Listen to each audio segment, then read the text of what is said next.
There might be a 1/16 in places. There might be an 1/8 in places. That might even go to a 1/4 in places. Does not matter to me. What matters is it looks straight and looks right.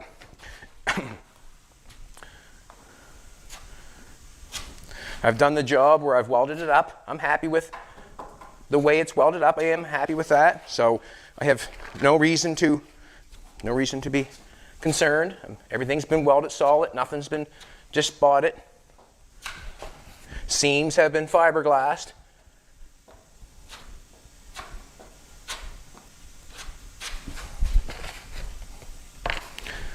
I feel like in my own brain that the best job I could do to get what I'm going for, I got done. And if it's not, I'll do better in the next one, won't I? That's the way it goes. I'll do better on the next one. Basically, all in a handbag. I'll do better on the next one. I still got some figuring out to do on this truck. Yes, I do. I still have to make sure the doors and all that stuff work nice. I have to make sure of all that. Just taking a little more off, spreading it down here.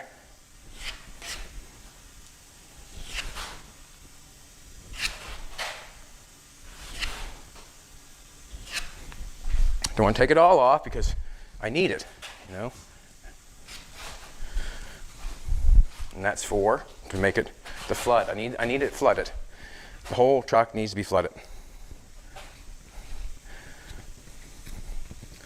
And I probably will not stop until I flood this side before I sand it. And the reason being is I know that it all needs mud. Why would I stop working? I know it all needs mud, so I just cover the whole thing instead of trying to do a little spot at a time. Got to get another can of filler. That was a part can. Wasn't too much into that. You can see what was in it. But this is how I do it. Come on over here, baby. Jolene looks amazing this morning, as always. I generally shake it up in the shaker. Try to get it mixed up. Anything that you use from a paint place, you should try to shake it up. Yes, you should. Try to smooth it in little tiny pieces, and that way there I can apply filler without knocking it off. And like I said, I did not scrub the fiberglass off because I see no necessary reason to do it. When this dries and the fiberglass is dry, you're not going to pull it apart. And that's where I'm going. I'm going to just fill the whole thing. We'll do it with an 8-inch orbital. I will not do it with the board file. I'll do it with an 8-inch orbital. I will hold it flat. You can even go as far as you can even guide coat your filler if you want to. Guide coat your filler and see if your highs and lows are where they're at.